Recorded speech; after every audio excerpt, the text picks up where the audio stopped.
Hello, everyone. Welcome back to the One Talk podcast. Here with your host, Ryan McCarthy. And today we are joined by Hayden Emmerson. Hayden is a professional boxer fighting out of All-Star Boxing Gym.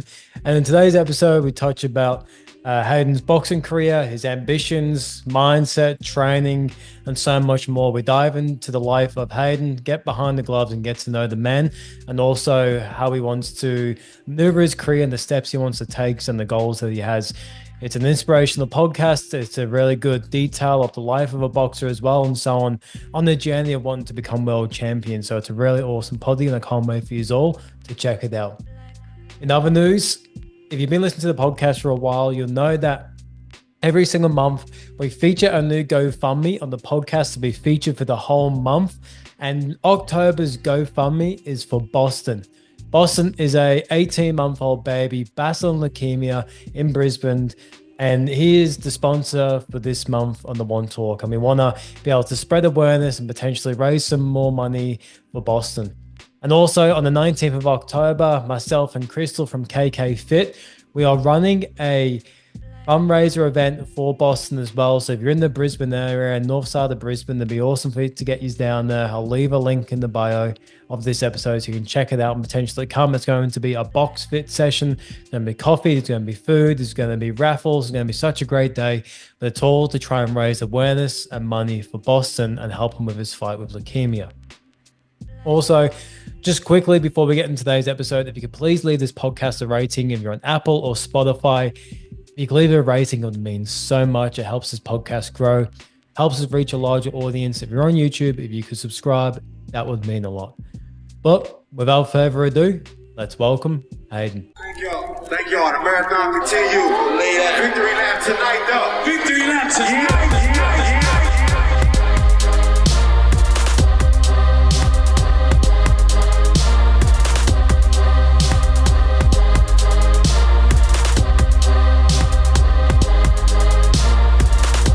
Welcome to the One Talk podcast with Ryan McCarthy. The marathon continues. That's what you would say.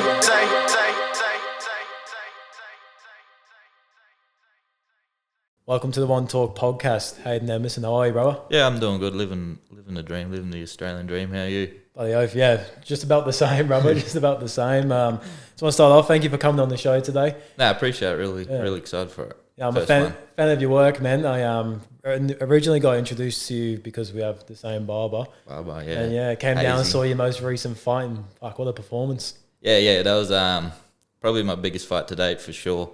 Big, tough man, Adrian Rodriguez. He's never been stopped, and I was the first one to stop him. So trying to make a few statements in this middleweight division. Yeah, 100%. I feel like that fifth round stoppage was a statement, you know, because like you said, never been stopped before. He's an experienced fighter as well, and for yourself to come in 23 years old and put on the show, man. Yeah, well, it's just keep getting better from here and keep working, keep grinding. But I hit him with some big shots, and he's tough. My hands also from that fight, and it's just beautiful violence. Yeah, and like going to that fight as well, like the atmosphere that your name brings, or the people that come and support you, felt like I was at a footy stadium. Yeah, no, the crowd's loud, and they just show me so much love and appreciation, and they always back me, and they're loud as hell, and yeah, it sort of motivates you and pumps you up and gets you ready. And I can't express how good it is to have like a crowd like that, because it's good for your name, good for your brand, and them being loud makes it easy for you. Yeah, I was supposed to say, like, what does that mean to you, like personally, like knowing that you have that support behind you? Oh, I'm grateful for it. Like, it's hard to explain, because you sort of, there's a few fighters out there that don't bring that sort of crowd, but when you got that, like, it's good to promote yourself, and it's good for the promoters to see you bring in the numbers and the people that are coming to support, and like it's just showing love, and it's very, very good to see. Yeah, it's awesome, man, because one thing I've actually been very curious about, especially with fathers, like when you have support cheering your name, but then it's like picking your moments of actually when to intentionally go in, you know what I mean? So like not feeding into the hype and then losing your focus because the crowd's cheering you to do one thing and you want to do the other. But like, how do you keep the balance to make sure you stick to the game? Yeah, no, that's sometimes you don't hear it too well, but sometimes they're cheering your name when you're getting the shit beat out of you sometimes, and just you gotta you just got to learn to use that as like a motivation when you're in there, not so much as I got to go now because they're cheering my name. It's just take your time and let them enjoy the fight pretty much. And Yeah. no, it's hard to explain, but yeah. Being in the ring, is it hard to listen to your coaches when the crowd's so loud? Because I can imagine, one, you're focused on the fight and you can't, when you're so focused on something, it's kind of hard to multitask and listen at the same time. When you do listen, you've got a big crowd cheering you on. Like, what's the difference, like, with trying to focus in, listen to your coaches, but then also having the crowd atmosphere there too? Yeah, that's the one thing. You sort of got to pull out the outside sounds and just listen to your coaches, but it's one of the hardest things when you got a crowd like that always cheering your name, because you can't hear your coaches, and the coaches are pretty much literally controlling you, telling you what to do. Like, you have your own moments that you want to do, but when your coaches are telling you something, you sort of got to look at what they're saying and put it into display. So it's very hard to like hear them chanting your name and listening to your coaches too, but you sort of get used to hearing their voices when you're always sparring and training with them, and it sort of gets a bit easier. Kind of like a skill in itself, eh? Yeah, well, it's another sport, that's for sure. Yeah, because like boxing, as much as physical it is, it's very psychological too, isn't it? Oh, mentally, it's one of the toughest sports I reckon you could do. Yeah. Like, if you're ever to do a sport, boxing's like one of the sports. You got to give it a crack so you understand how fighting goes about, for sure.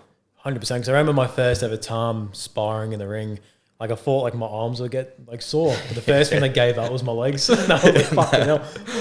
Yeah, it's your legs, your arms, your body, your face. It's a brutal sport. And it's not for many, but it's definitely something you got to try. Like, it's just an adrenaline rush. Boxing's just, it's just beautiful, but for some people, it's just painful. Yeah, like but I feel like there's a lot of beauty in the pain, but it's an art form, and you find out what you are becoming as a person too. Like, when I first started, I was sort of all shy and hesitant, had anxiety, and was real scared, and was bad at talking to people. And then starting boxing sort of just boosted the confidence and built me up. And like, I couldn't, like, if I didn't do boxing, I don't think I wouldn't know what I'd be doing right now. That's for sure. It's like it teaches you so many like personal things in life that you can take on to like any other aspect of your life. Like, boxing gives you so much, doesn't it? Yeah, well, boxing gives you it all. Just the confidence itself is just like, you don't see it until you have your mates that aren't doing like sports like that, and their confidence are down when they go out and they go on club and they're not as confident. But when you go out and like you go on places, you can just talk to people a lot more easier. Just having that confidence, because the people you meet, they're all big names, big people, and it's a good thing to have in your pocket when you're confident. So I think like self-belief too. I think a lot of people struggle with like belief in self to go and do shit and like have a vision in their mind and then take the action to do it. And I feel like boxing is a great way because you do see like progression as well, like maybe through sparring sessions, maybe through training, maybe through fights, which then can build more self-belief in yourself, which can then, I guess, pour into other areas of your life too. Yeah, well, that's how it is. And how I started boxing was I had one fight, and I was just going to go back to footy straight after that one fight and give it up. But the vision of boxing and how it all works out, and the grind you got to go through in boxing, like running, training every day, putting yourself through like torturous training sessions, and going from footy.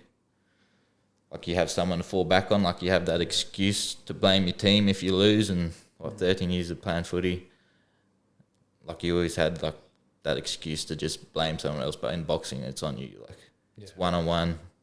You can't blame your coaches in there when you lose. You can't blame anyone. And even in sparring sessions, you have a bad sparring session, it's on you. Like, you go home moody, shitty. And like, if you have a good spar, you're going home happy. But it's just one of those sports that you got to love. Sure, man. Like I'd like to get into like the early stages of your life as well to kind of see where it brought you to where you are now. So I guess my question is like, where did you grow up, and what was some of the first sports that you got into? I grew up in Sydney for 3 years. Blacktown, I was born there, and moved up here when my sister was about to start preschool because my parents didn't want to go on to school up in Sydney, so moved down here to Burpengary. And And yeah, it was a good start. Like, I've had a good life. My parents looked after me. Like, had no bad experiences. Like some boxers, I've had it pretty good. So, yeah, I started footy when I was 6 down at Birmingham Jets and played there for about 10 years. And then I went to Caboolture Snakes for my last four years of footy until COVID hit. And COVID was a big part of why I'm doing boxing right now. Like, if COVID didn't happen, I don't think I'd be doing boxing. I'd still be playing footy. And it just shows how quick things can just turn in your life. Like, I'm a brickies labourer by trade, so I started that during COVID too, and that was a big game changer. I was probably one of the worst workers you could be. Yeah. Could have got fired a few times. I reckon I was just lazy and didn't have that motivation to work because it was just hard, yakka. Like, every day in the sun, pushing wheelbarrows, shoveling sand in your mud. Like, I didn't like it at all. And then eventually, I don't know, something just snapped in my brain. And I was we were at one job site, and it was just a massive hill.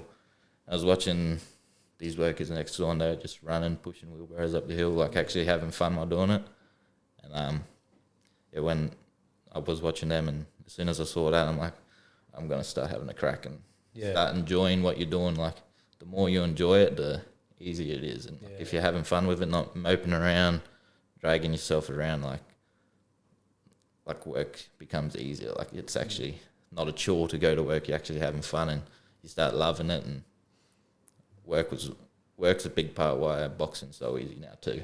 Isn't it crazy, like, how a perspective shift can create so much change in life, eh? Yeah, it's literally one day just a snap, and like, your life changes just like that. Like, just your mind opens up, your vision, what you can see, and like, it's just mind blowing that one day can literally change your whole life course. Where you're going. Like, I was probably going downhill, drinking with my mates every weekend, just getting on the piss, having a punt, like blowing all my money. And definitely just the shift that happens. Because how old were you then at that time when that shift happened? I'd say, I'd be about 2019, 19, 20. It would be about 2020 pretty much. Yeah. And like, that shift was just probably the best thing for me. Now I got a house, I got a partner, she's looked after me heaps, and got a house, got my own car, bought everything, and the bosses down at where I work, Bondall Brick and Block, they've looked after me and helped build me into the man I am today and the man I'm coming. And then boxing's just boosted me even more with the confidence to get and keep going forward and working with that. That's pretty much my whole life story up to COVID. Before I started boxing, just footy.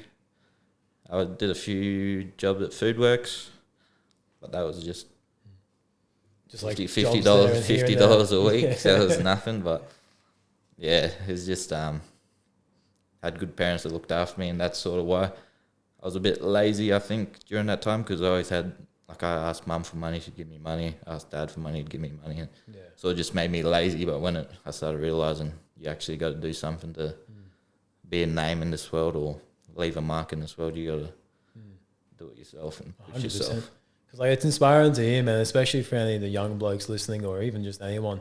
Like, just knowing that just from a perspective change, like, you changed so much of your life, you know, like, you got a house, you got the missus, you got the car, but then you started to get more focused on the things that you want. You started to enjoy life more. Like, so many things changed around you just by making that decision. Yeah. It's just, like, it's something, like, I had real bad anxiety growing up, so, like, I was very hard to talk to people. Like, I'd be shaking, talking to people, and it was very hard. Like, I couldn't stay over people's houses or do stuff like that just because I was just a real nervous kid. And even the first day at work, every time I'd speak to someone, I'd be yawning. Yeah. Just too shy to speak to people. And it was a big change adding boxing and just where all this is headed. Like, footy was just, you had your boys, easy, like, you'd all talk to people together, but when you're by yourself and you're talking to someone, it's a different story when you got that anxiety weighing on you. Yeah. But honestly, doing boxing's just sort of just beat it. Like this is probably one of the easiest things that stops all that. So Yeah, I can imagine, man. Like going from that to now, like talking on a podcast, doing like post fight interviews as well, and fighting in front of a crowd. Like all these things take a lot of anxiety, but it sounds like now you've been finding the way to shift it. yeah, that's why I think every little kid that is like scared to do something, you should start up like a combat sport, either it's wrestling or boxing or jiu-jitsu or something like that. It will just give you confidence because you're one-on-one with people. You're actually talking to people one-on-one. You're versing people one-on-one. Like that one-on-one sport just changes a lot. Yeah, because I understand what you mean. 'Cause like I grew up playing soccer, but you always had something to fall back on because like on a soccer pitch you got 11 players, then the subs, you got like a team of like 15, 18 people, and you got that amount of people to fall back on. But when you're doing one-on-one sport, like you have a team, the coach around you, but then you're the one that has to go put into action and make that thing become a thing. Yeah, it's got to be. It's on you. Like there's no excuses of what you're doing, and it's soccer, footy, whatever team sport it is. You always got your team, and yeah, when it's the one-on-one, like, there's no excuses, and you can't blame anyone. There's a few people that blame their coaches and leave their coaches and do all that, but it's on you at the end of the day. Like if you're not performing, it's because of you. You didn't show up that day. Yeah. It's not your coach's fault. It's not anyone but yourself. Yeah, and especially like when COVID happened, man, you made that transition from footy to boxing. Like, what was the, I guess, intention behind it, or why boxing, and why did you choose it to begin with? My old coach, Miles, down at Extreme Gym Boxing, I was best mates with his son in preschool. And I always sort of went after every footy pre-season training. I'd go down there for 2 weeks and do a bit of fitness, boxing, just doing it as fitness. Like a box hitting the fit bag. thing, Like yeah. I was shocking. I was nowhere good at it. And when you had nothing to do, the boxing gyms were still sort of open, and all the gyms were open. So I went in there, and I think 6 months into training, Miles said, "I got you a fight," and I fought the Redcliffe Dolphins captain of the time in the Intra Super Cup, Cameron Cullen, and that was my debut. So he had a massive crowd, like, and I had a big crowd too, which was good. He had like Cody Nicarima, all the footy players there watching him, and that was my very first fight at the Redcliffe Stadium, on the actual stadium floor, and the crowd there was just alive. And since that fight, that fight just showed like why you gotta love the sport, like the confidence from that fight and the crowd, the atmosphere, like just made me fall in love with the sport. Like. Yeah, and you can feel it too, because I watched that fight last night on YouTube, and you can actually feel it through the phone. Yeah, no, it went loud. Like the footy fields are down there, and it just echoed. Like it was actually one of the loudest fights I've ever fought at, and like it had actually held a lot of people there too, which was good. But that was a great fight to have for my first fight, and that's why I think I've learned so quick, just because I started always fighting under pro AMs. Yeah, like, and they've always been big crowds supporting pros, and I've always been amateur, sort of build my way up through there. Yeah. And then what happened from that fight onwards? Because that was your first fight. Once you got the win on that fight, like what was your mindset maybe that night or the next day? Like was this something that you knew you wanted to pursue, or were you still having questions around what you want to do with boxing? That night walking out, hearing the crowd chant my name, like I didn't know how it was going to be, but it was loud as hell. And literally we were in the corner, and like they would chant my name, they were facing off, and I went back to the corner. I'm like, this is what I'm here to do. This is what I'm made of, and can't describe the feeling. Like you gotta be doing boxing to understand the feeling. Actually, that moment right there, like, it's hard to explain to non-fighters.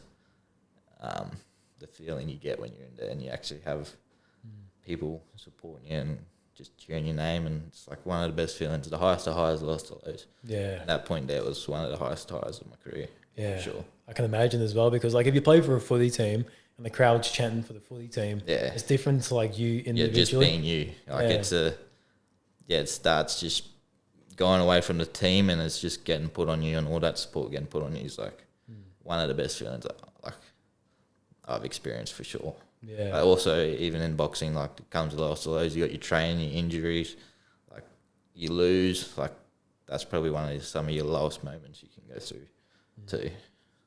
So yeah, it's a definitely you got to have a strong mind to be in this sport for sure. Yeah, 100%. And like following that fight too, man, was it like what was the next fight? What was the next step from that chem fight? Like, what did you go straight into training? Did you speak to your coach saying I want to look for another fight? What happened? Well, I was still into a big drinker, and I was still thinking because I beat Cameron Cullen. I was still drinking my piss and training my drinking. I got a 2-week notice fight against one of the all-star boys where I train at now, Kareem. He was just a big jacked dude and swinged over hands like hell. And I had 2 weeks notice. I was unfit. I was on the piss, going out clubbing, partying, living life, and I took it thinking I was just going to blow through him too, and fought him. He just gave me a beat down for 3 rounds in the amateur scene, and like big overhands land on me, and I just realised after that day, like, you actually got to take this sport serious. Like, you can't be mucking around. Like, you got to be switched on, stop drinking, actually train, work for it, and that was another big part of boxing for me, that fight too, just knowing you got to respect the sport. Sounds like a blessing in disguise, eh? Like going into that fight. Yeah, big time. Like, I literally thought I was unstoppable pretty much, and then you go in there, you think you can drink and party and live life and still do it. Like, you can't do that. You got to be committed. You got to be committed for sure. And the thing is too, man, like, it's very hard to lose in life if you learn from it. I feel like the losses in life that happen is when you don't learn from it, you continue the same cycles, keep doing the same shit and repeating the same mistakes. But if you have a loss in life, but you learn from it and use it as something to grow you, make you better, like, I feel like that's one of the biggest blessings you can have. Yeah, well, that's for sure. Like, it's 100% one of the biggest blessings you can have. You got to lose to win. Yeah. And it shows in every sport, shows in life, shows in everything. Like, you can lose in life, and then your next day, you just got to realise the next day you can get better from there for sure. Yeah, and it's just using it as feedback. Feedback for sure. Like, you just got to nag yourself, like, make little points in your head that what you did wrong and what I got to work on. And I'm real critical on myself, so I'm always, even if I win, I always try to find the bad points I did. Like, if I didn't run that day, I'd be like, why don't I run? Yeah. I'd be focusing on why I didn't do what I needed to do, and just pinpoint the bad stuff that I did that day pretty much. Yeah. I think that's a good thing too, man, because I'm quite similar. Like, because when you give your word to something, you want to stick to it. Because at the end of the day, if, like, we only have our word, like, whether we give it to someone else or give it to ourselves, and when we don't fulfill our word, then we start losing respect for ourselves, losing self-belief, confidence starts to drop, and then that becomes a consistent pattern. Like, you can really fall off the wagon, eh? Oh yeah, you just go downhill. Yeah, it's not good. You need to have that discipline to realize you got to have those goals to want to get better. If you don't want to get better, you'll sort of slowly start going in a deep hole, and it's hard to get out of there when you're in there. That's for sure. Yeah, 100%. And like, when you first got into boxing as well, like, did you know what weight class you wanted to fight in? Like, did you want to go up? Did you want to go down? Or did you just start training and saw, like, what felt best on the body? I walked around at 75 when I started as an amateur, so I had 4 amateur fights. I was fighting them at 75 kilos. And then I was literally 1 year into my amateur career, and I got a call from Angelo DiCarlo asking if I wanted to go pro on one of his cards on Ace down at EH2. And I took it, and that was at light heavyweight at 79 kilos. And I was just walking around at 75 kilos still. So what you realise in boxing is weight classes are there for a reason. And I got a draw against him. I felt like I smashed him the first few rounds, and then just my cardio, getting the difference from being an amateur to being a pro, that extra minute, like, in the rounds, just, like, you can't prepare for it. Like, you got to be doing those sparring rounds. You got to be conditioning yourself for it. You got to sort of have more amateur fights to get yourself ready for it. Yeah. And that was a big wake up call when I turned pro. Is how fit you actually got to be. Like, I saw people doing 12 rounds, 3-minute rounds, like the world champions, and I was watching that. I'm like, I don't know how I could ever do that. Yeah. Like, the fitness wise for it's just shocking. Yeah. Like you got to be fit as hell, but once you stay at it and keep grinding, like it's definitely one of the best ways. Like you just got to keep working, and you'll keep getting fitter and fitter and fitter, and it works out well. And then, I had 4 fights at light heavyweight. And I've fought a Muay Thai world champion, Jake Lund, and he was 79. He's won the WBC diamond belt. He's won like every Muay Thai belt. He's one of the like highest Muay Thai fighters like in the world. Yeah. And I fought him, and I thought I was going to annihilate him just because he's a Muay Thai fighter. I was confident in myself, and I'm like, I'm going to smash him. All he knows is how to kick, really. Yeah. And then, like, he was, I think I had COVID the week before, and that dropped me, but I still took the fight. And, I got into the ring at, I think I weighed on the scales like 75.9. Yeah. And then he told me that day that he was walking around like 87. Fuck, that's a big That's difference. 10 kilos. Yeah. And that's the day I woke up and realised, like, there's weight classes for a reason. Like, you got to find your weight and stick to it and start cutting weight. I was just eating what I wanted, drinking what I wanted, and eating takeaway, KFC, not really focusing on my body. And on the daily bear diet. Yeah, on a diet. And, I was just a tradie, eating smoko, training after work. And, that was the day that changed a lot too, finding out weight classes and like why there's weight classes, because he beat the living shit out of me for 3 rounds. Yeah. Like, I couldn't hit him. Like, I'd hit him hard and he'd just walk through it, and I'd hit him again, he'd just walk through it, and he just kept throwing punches at me, and I was just a punching bag for him pretty much. Yeah. That fight, and that was the start of my career pretty much since that fight. Yeah. And like Started it all. especially within a year too, like that's such a quick turnaround for getting into fighting the amateurs and then going straight to professional. Like, what was that like to begin with, like getting into it? Yeah, that was massive.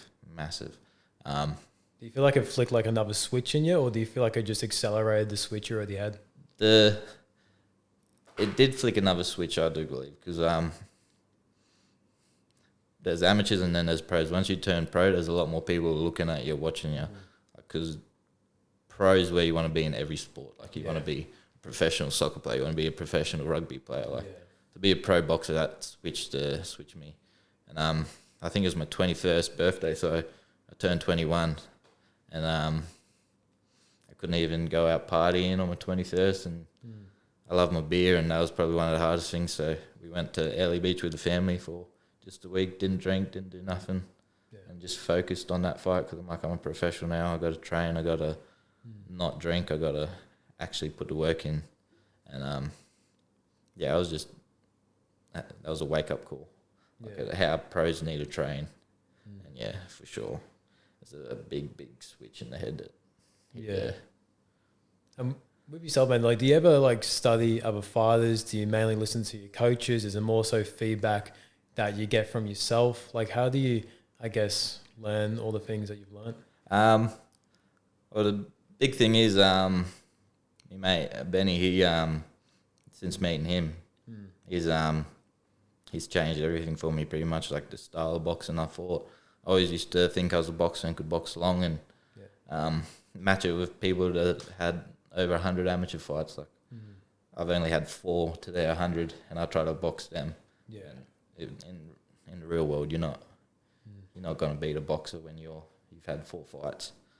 No matter how hard you've trained, it's pretty hard. And he just put the right mindset in me. He taught me not to give a fuck, really, and just push yourself and have an actual dig and have a crack, and change my style into being more of a pressure fighter.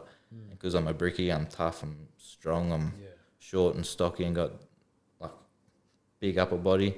I can just bully people in there and push them around and actually hit them with big shots. And you really just got to have,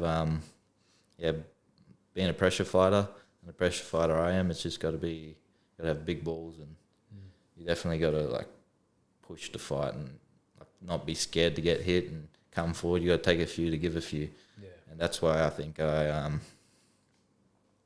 have made such an impact in my last few fights, because of the way I'm fighting, pressuring, and I'm learning to jab. I can jab now. I'm just learning on the go, and it's been real good.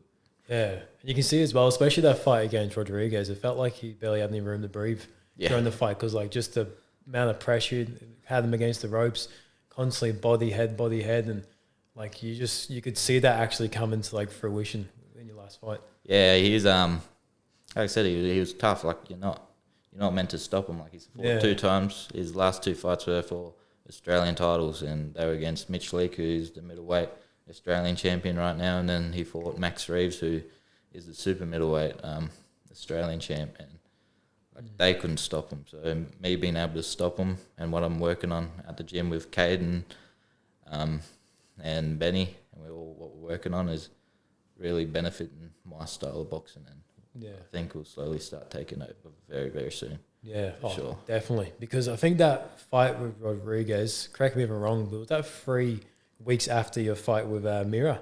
Yeah. That was 4 weeks, I'm pretty sure. 4 weeks, yeah. Yeah, so 4 weeks straight after.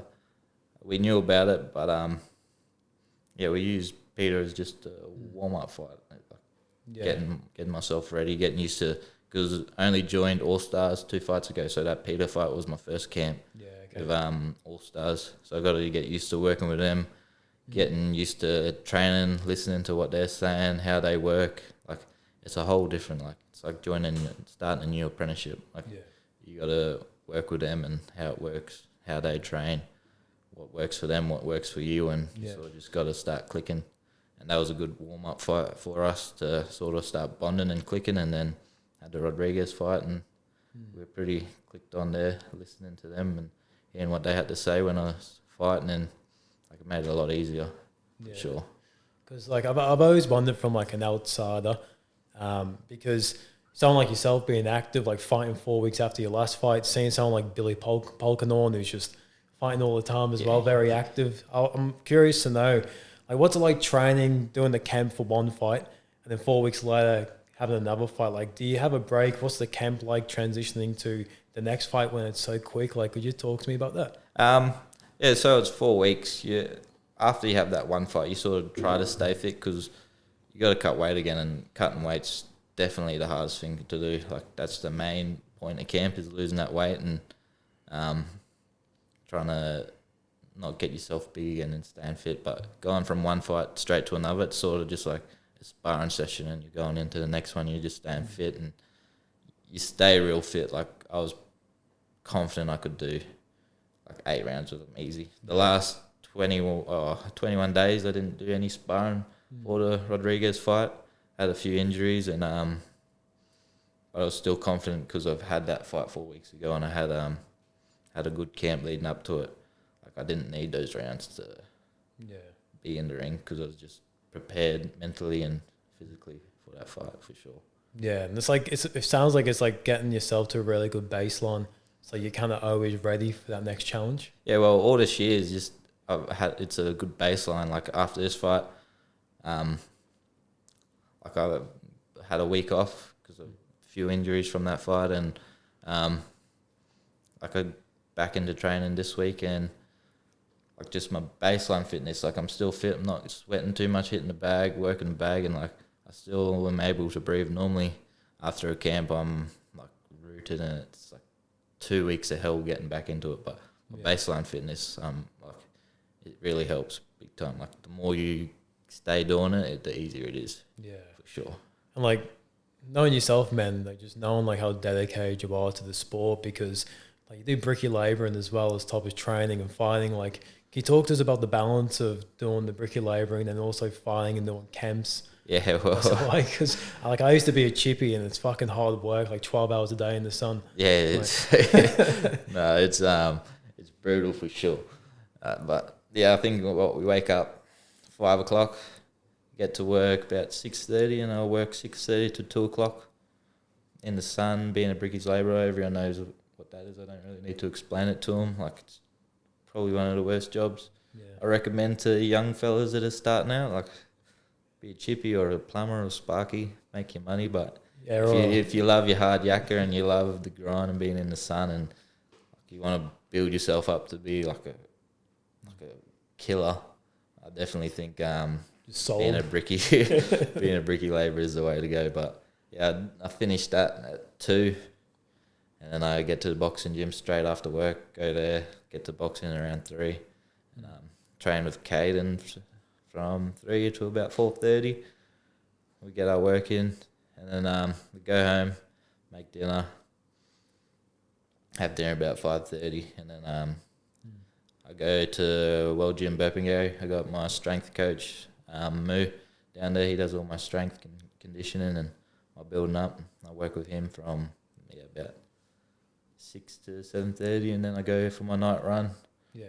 With Hussein from about 9 to 10.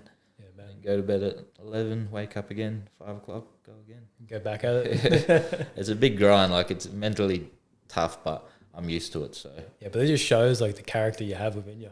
yeah, well, it's yeah, like I said, it's tough, but I think it would be tough if I started doing it now, because I started doing it for so long and I'm used to it. Yeah. Like, it just makes it a lot easier. Like, people would think it'd be real hard, but I'm just used to it now that it's just second nature to me.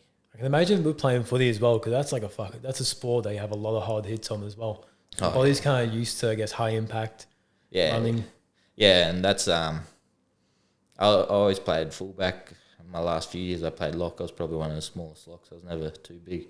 I was just real quick, had real good speed on me. Like, I was running like 11 seconds. Yeah. And then high impact. I didn't really get tackled too much. I was a bit of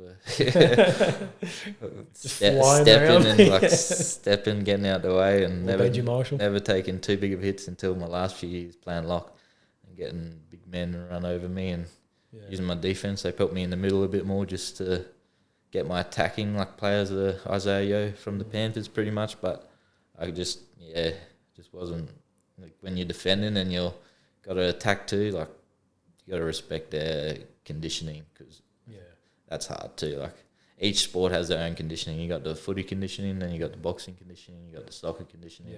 Like, it's all different. Like, you could be really fit at soccer and go play footy and you won't be fit, but you could be real fit at boxing and then go play soccer, and like, it sort of works out. It's like, true. You got your own conditioning for it, which is crazy, but it works out. It's weird how it works. But. Yeah, it's weird, all the sports, like, it's all exercise, but it's all like using different movements in the body, because like, I grew up playing soccer. I could easily just finish out the game, but then all the boys would try to get me to play rugby, and like, I remember I played like a trial game at school, and I was like, I can't fucking do this.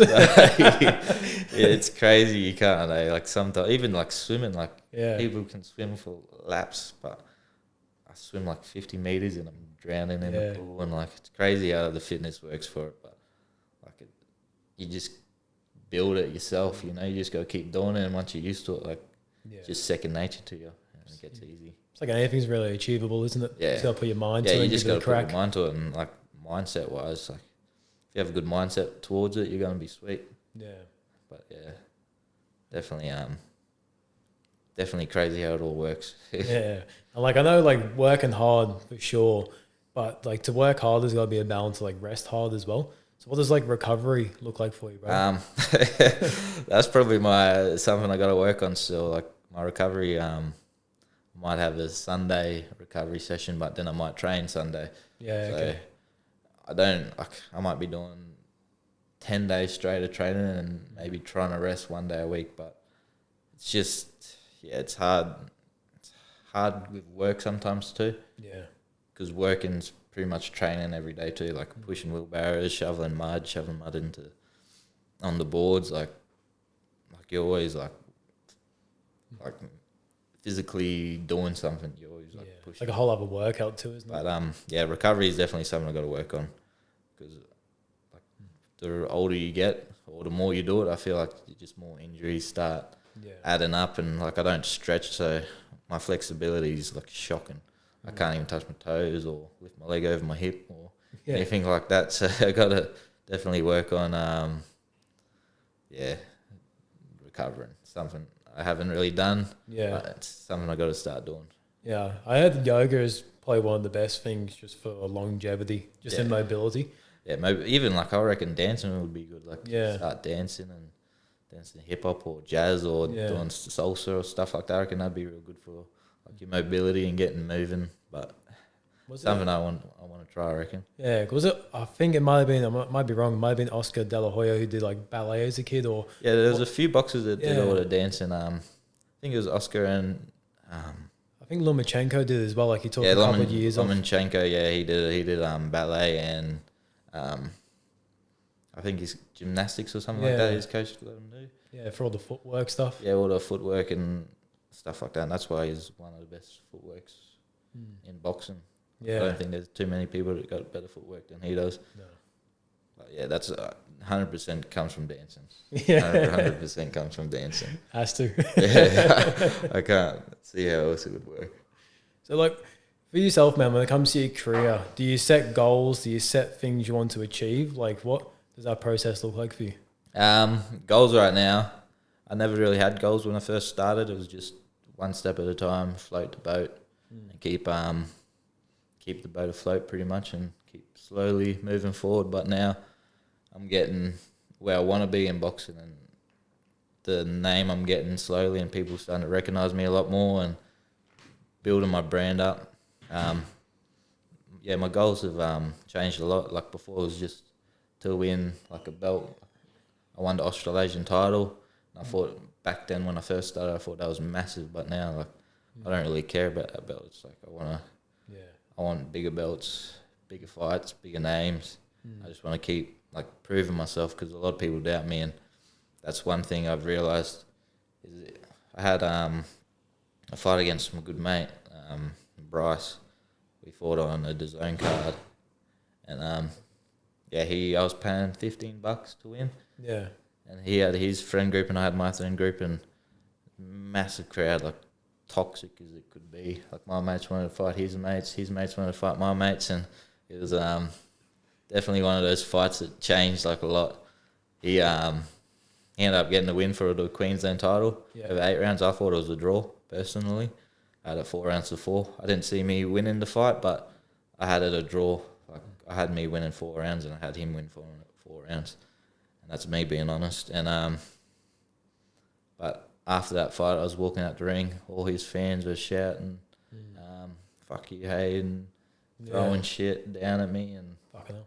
that was definitely one of the big motivations of why I'm on a run like I am now.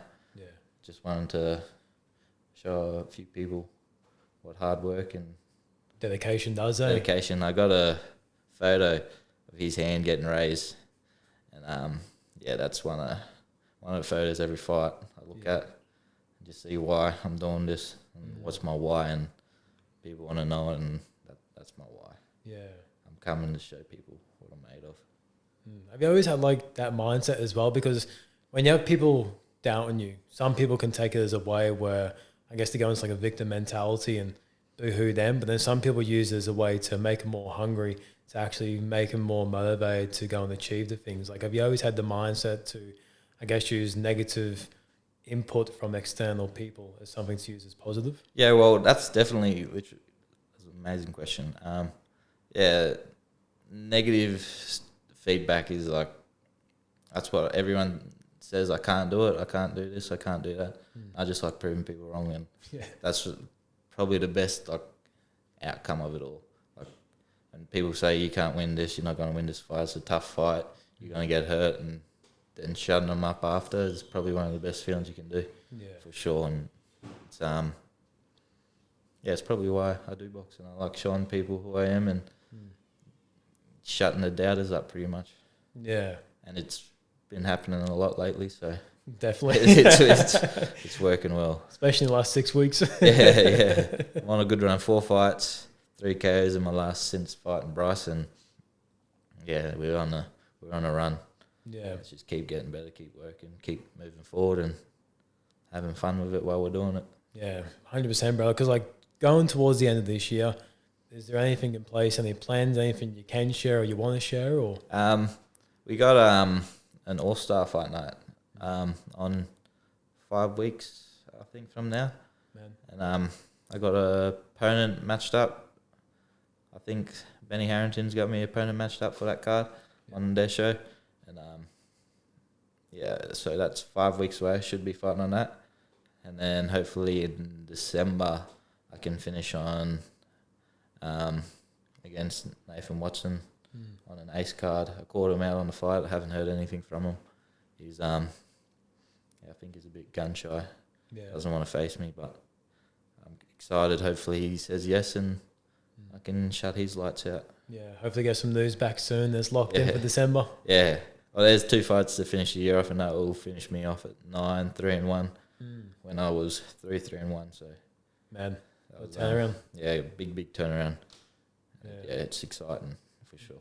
With that All-Star fight night, is that going to be like the Leagues Club or is that at the All-Star gym? No, that's at the Leagues Club, so North Leagues Club. I think it's $50 entry. Yeah, man. Awesome atmosphere, like it's loud there, like it gets real loud. And all local talent, all the All-Star boys, a few amateur boxers, they have all the amateur shows on down there, and they all put on good fights and good to promote them as well. Like all the young kids that are slowly making their way up to the pros, like you can watch them and see how they're doing, and it's a good platform to have them on when you got pros fighting on that card too. Yeah, it is an awesome night because I've been to one of the North Club. I've also been to the one the All-Star gym as well. Yeah, like they're good. They get rowdy. The little peewees, they get after it. Those little weapons. It's good to see.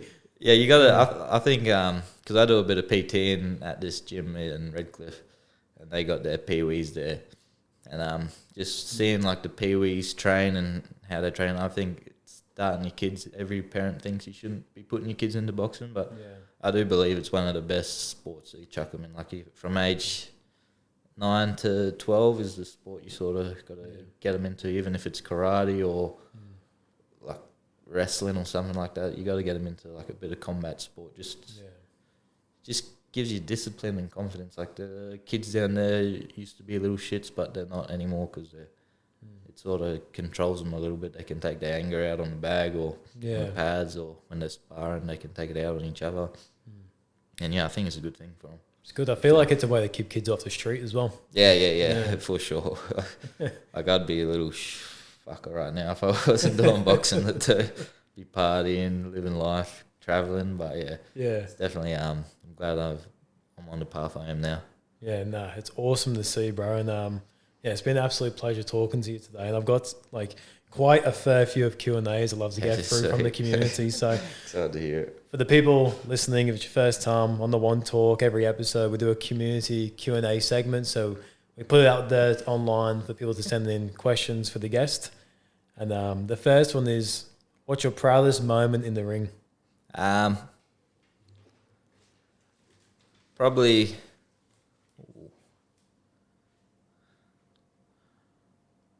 the Marcus fight, because that was definitely a fight I was meant to lose.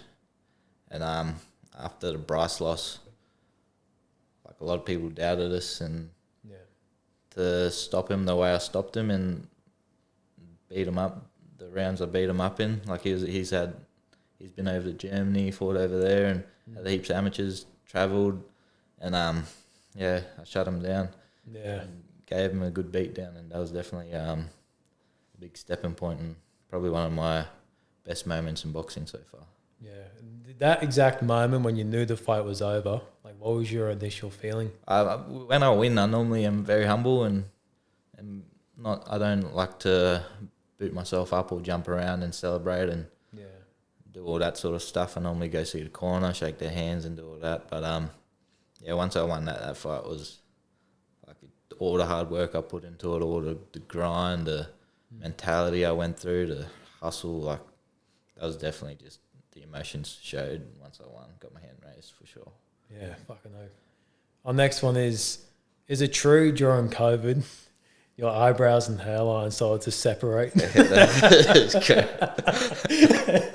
That's correct. I think you can guess where that came from. I don't even want to answer that question. I got a hairspray I spray my hair with, and keeps my hair growing. Yeah. So like I need some of that, bro. I'm gone. I think I got like another year unless a hair transplant place wants to jump on board, and a few more sponsors, and I can go to Turkey hopefully. That was wild. Our next one is what's the worst beer you've had?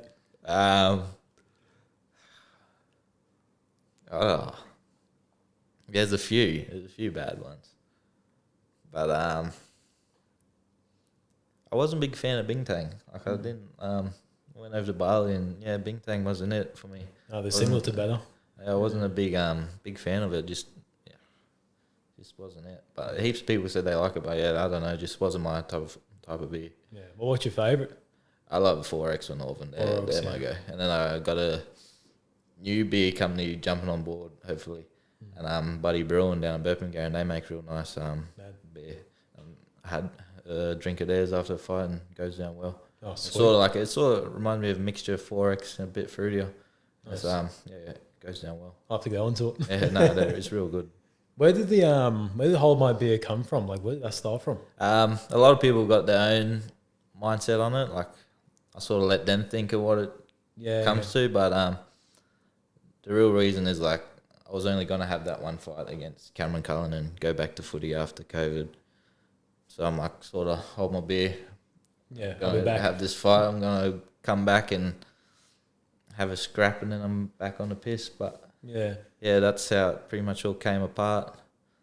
It's like you can hold my beer while I'm still fighting, sort of thing. Like, it's a name that I let other people think of what they want it to mean. But it's my meaning is just hold my beer. I'm coming to knock this gun out, and then I'm going to drink my beer after. Yeah, well, it makes a good chant as well. A real good chant for sure.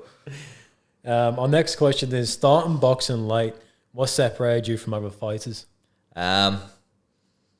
Just the balls on me, I think. Like, not here to brag, but I just got the grit and the hunger more than all these fighters. Like, they got over 100 fights, close to most of them. The ones I'm fighting have been fighting for ages, years and years. Like, I've only been in the sport for 4 years, so I'm new, and I'm giving people who've been fighting for 15 beatdowns. And I gotta compete. Like, I gotta go to catch up. So I'm that far behind. I gotta actually push to get ahead. I gotta be working, gotta be grinding, gotta be learning, gotta be watching boxing 24/7, gotta be doing boxing in my head all the time to catch up, and just the competitiveness in me. I want to be better than everyone, so I'm gonna push myself to get there. And being 4 years in as well, like, it just shows, like, especially some of the statements you've made, like being new to the sport, or newish, I guess. Like, it's huge, but actually, I guess it's just a testament of you and who you are. Yeah. Just a good feeling when you're winning. Like, I hate losing and being competitive. I think if you're a competitive guy, you no one likes losing, and it's just a big push. Because being competitive, you just wanted to win, and when you lose, like, it's like puts you down in a deep hole. And for sure. But also getting put into that deep hole just motivates you more to get out of it and keep moving forward and keep pushing. Like, I could go on a big run, I could win my next 20 fights and fight for a world title. Well, that's the game plan, but I could maybe lose another 2 in my next few runs, and then my main goal is to finish on that world title. Even if I lose a fight or 2 heading towards it, like, I've already got a few. My record's not the best, it's not the prettiest, but the end goal is to win that world title, and that's where I'll be heading. Fucking oath. The question I want to ask for, like, it's not on the sheet, but like you said before, you watch fights a lot. Like, is there any fighters that you specifically look at that you really enjoy? I like the heavyweights. I like the Riddick Bowie, Evander Holyfield, like all the old school boxing. I love old school boxing, like Roberto Duran, Chavez Senior. There's a lot of talented old fighters. One of my favourite coaches is Eddie Flutch. He trains like Riddick Bowe, or the cross guard defense and the Detroit defense, and it's just like they just all got big balls, come forward, move like scrap, angry men, just push people around, bully them, doesn't care what people think, and they're good people for me to look up to, because they're the ones that were doubted their whole careers and like just shown up and kept grinding and keep working, had to work hard, and it shows for them for sure. They're definitely the favourite fighters to watch. Our next question is, how many amateur fights did you have in total? Just 4, but for the ABC. So I never fought in the A-Bowl, stuff like that, and the actual amateur competitions. ABC's more pro-based amateur fighting sort of thing, sort of builds you into it. It's sort of like corporate fights, I guess, a little bit. But that's why it was so easy for me to go pro too, because I had promoters. ABC sort of fight on the pro AMs, and like because the promoters watch you fight, like the pro promoters, and that's how I got found out. They saw me stop one of their fighters, and like, you're pretty good. You should come turn pro. Yeah, 4 fights into it, so that's what we did. Oh, I feel like you got a big career ahead, bro. It was a year into boxing. Like, it's a big move for sure. Yeah, and still being 23 as well. Yeah, still young. Just not my hair. Yeah. Not my hair. It's not good. I get picked on every day for it, but okay, it's gotta go soon unless I can get a hair transplant. But it's not looking too good. Don't worry, Jackie, the barber, he was trying to convince me to go bald for ages because I had like a 2 on the top trying to hold on. Yeah, now I was just like, "Fuck it, bro, take it. It's all yours." He bullies me every day for that too. It's not good, but he looks after me. He does his best with it. Yeah, he's a good bloke. We'll allow him. Next one is, does starting boxing at a later age affect much in the pro ranks? Yeah, it does for sure. Just experience-wise, like, I'm learning on the go, so I don't really have that experience that everyone else has.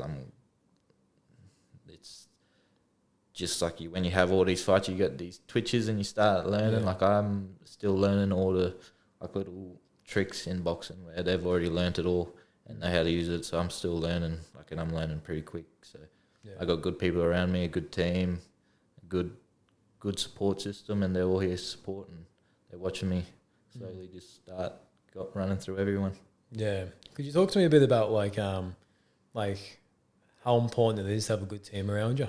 Oh, definitely. You got to have the right people around you. That's in life too. If you don't have the right people around you, you're going to follow them. Yeah. You're going to be put into that hole. You're going to, and it's hard to get out of too. But the people I got around me, they're all my mates, family, friends, my team. Like, they all just want to see you win. And when you got people wanting to see you win and they want to win too, like, it makes life so much easier. Yeah, it makes it kind of feel like you got something big in yourself to fight for as well. Yeah. Well, that's you're fighting for them. That's one of the reasons I fight. Like, I'm here to fight for my family and my friends. Like, I want everyone to have that better life and be on that journey with us.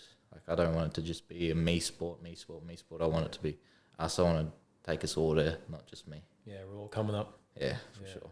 Oath, bro. Our next question is, do you think training for boxing is harder than training for footy? Boxing training is brutal. Like, some of the fitness sessions we go through, some of the sparring sessions, like, footy training was hard, but you're only doing it 2 times a week. You're tackling each other. Yeah, you get injured a lot more, I do think, in footy. Like, you do your ankles, you can get injured anywhere. You break your hands, break your knees, break your nose, you get a knee to the head. But you're only doing it 2 times a week, and then you play a footy game, and you're back into it pretty much. Where boxing, you're 6 days a week. Yeah, sometimes 7 if you're crazy. But like, your training plus the sparring plus the fight nights plus like all the other shit. Yeah, and you gotta be disciplined enough. You gotta eat the right food. You gotta not drink. Like, that 8 weeks, I do 8 weeks non-drinking. Yeah. So that gives me 8 weeks to get all the alcohol, all the stuff out of my body, and that's game time when that happens. And but with footy, like, you can get on the piss during training, after training, in the after games. Like, it's a different training session for sure. Boxing's it's brutal. Whole different world. It's a whole different world you live in when you're doing that, for sure. We've got one final question, man, and it's, which fight would you like to run back and why? I like to run back the Sam Beck fight. He's that was my 3rd amateur fight, so that was my first loss as a pro. He had like 80 amateur fights, and I had 6 fights ever. And I fought him, and we did 4 rounds. Like, when you've had 6 fights and someone else has had close to 90, they should be stopping you. Like, realistically, you should be getting stopped. You should be getting slept. And after that fight, he was all bruised up, battered. Like, I was bruised up and battered, but like, I shouldn't be doing that to someone who's had that many fights. Like, Yeah. and I think he's got a WBC Australasian title fight coming up in November. So hopefully after next year sometimes, me and him can run it back, and I want to get that loss back just to prove to everyone how much better I've gotten since then. And I think it will shock a lot of people what I'll do to him now, for sure. I hopefully see that around maybe April or something next year. Hopefully April, yeah. That'll be a good date, but that's if he takes it. So he's a good bloke, top bloke. I like him. Nothing against him. He's humble, but it's definitely this is the sport, and I want to get a few losses back and show everyone how much better I'm getting. Yeah, so, that's for sure. For sure, brother. Well, Hayden, just want to say cheers for coming on the potty, brother. I'm a big supporter of you now. I'm sure the One Talk community is too. Albeit your fights, bro, support in any way we can. But I guess for the people listening, is there any like final word you want to share, or is there any way we can get on board to support? Like, just give us a follow on Instagram. Hayden Emmerson.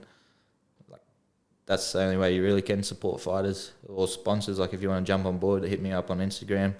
If you want to sponsor me or anything like that, but for fighters, that's the only way you can really support us. Like, jumping on board and following and getting into it, buying tickets, going to the shows, and like, it helps us promote ourselves and promoting our brand. And it's definitely something, if you got the money, if you got the time, something you got to go do and watch and support, because people got to support people in Australia, and that's one thing Australia's lacking, is we're not supporting Aussies itself in sport. So you got to start supporting your Aussie, I reckon. Yeah, I reckon so too. Come together and support what we've got here, because like we were talking about before the potty, the talent that we have around here is like incredible. Oh, the talent's ridiculous. Like, you got a lot of people, even like who aren't pro, and they're talented as, but they just they can't be professional or anything like that, because you just can't do it. Like, you got to live, you got to make money, and boxing, you don't really make too much money. So unless you're a big superstar, like, it's just, that's why I'm still working. That's why I'm still a bricky's labourer by day, because I got a house to pay for and a car, and you just got to still be able to live life and have fun and enjoy yourself while you're doing it. Yeah, that also shows as well, just to finish off, like if you do have like an aspiration to become a professional boxer or a professional athlete and reach those stages of life, but you feel like you're working and stuff and you may not have time to do it, like there is always a way, and you're an example of that. Yeah, there's, like, I can't express it enough. Like, a lot of people say you can't work and be a fighter, or you can't do this and be a fighter. Like, I'm literally living proof right now. Like, I'm doing a full-time trade, pretty much, working every day and then going to boxing, going training, doing what I need to do, getting in the same hours as all the other fighters around in the gyms. And that's me working and still not complaining, living life, living the Australian dream, and that's pretty much it. Okay, no problem. Hayden, cheers for coming on. Yeah, no, thank you. It's been real good. I appreciate it.